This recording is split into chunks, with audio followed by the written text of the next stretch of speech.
আলু আর ডিম দিয়ে এত মজার রেসিপি হয় আগে জানা ছিল না। এটা খেতে এত বেশি টেস্টি ছিল। আপনারা চাইলে বাসায় একবার ট্রাই করে দেখতে পারেন, যাদের মুখে একদমই রুচি নেই, এই গরমে একদম অতিষ্ঠ হয়ে গেছেন। তবে আমার কাছে মনে হয়েছে এটা একদম পারফেক্ট একটা রেসিপি। আপনারা খুব ইজিলি ভাত খেতে পারবেন। হে এভরিওয়ান, আসসালামু আলাইকুম, welcome back to my new another cooking video.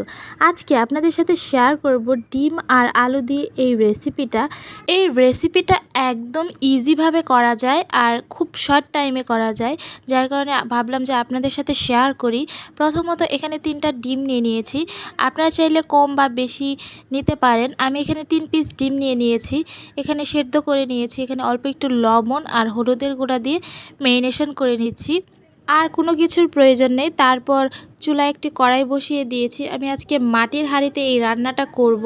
তো চুলায় কড়াই বসিয়ে দেওয়ার পর এখানে তেল দিয়ে দিয়েছি। তারপর ডিমগুলো হালকা একটু ফ্রাই করে নিব। খুব বেশি পরিমাণে ফ্রাই করার প্রয়োজন নেই, খুবই হালকা পরিমাণ একটু ফ্রাই করে নিতে হবে।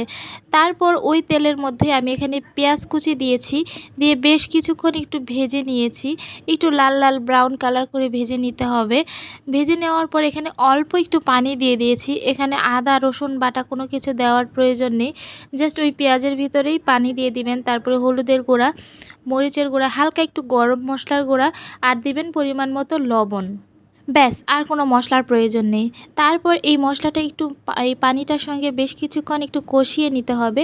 কষিয়ে নেওয়ার পর কিছুক্ষণ পর এখানে দিয়ে দিয়েছি টমেটো কুচি আর কাঁচামরিচের কুচি। আপনারা যদি টমেটো কুচিটা হাতের কাছে না থাকে তাহলে স্কিপ করতে পারেন, কোনো প্রবলেম নেই, তবে দিলে টেস্টটা একটু ভালো আসে।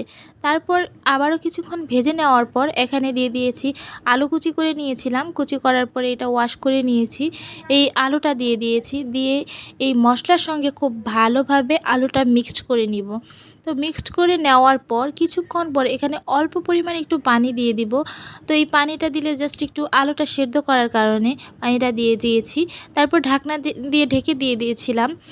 দেওয়ার পর এই পর্যায়ে দেখতে পাচ্ছেন কিছুক্ষণ হওয়ার পর এই পর্যায়ে আমি ডিমটা দিয়ে দিয়েছি, যেটা আমি ফ্রাই করে রেখেছিলাম। ডিমটা দেওয়ার পর আবারও আমি ঢাকনা দিয়ে ঢেকে দিয়েছি। দিয়ে বেশ কিছুক্ষণ রান্না করে নিয়েছি। তো ভাবলাম যে দেখি যে নিচে লেগে গেল কিনা, যার কারণে একটু নেড়ে চেড়ে দিচ্ছি। তো দেখলাম যে না, ঠিক আছে।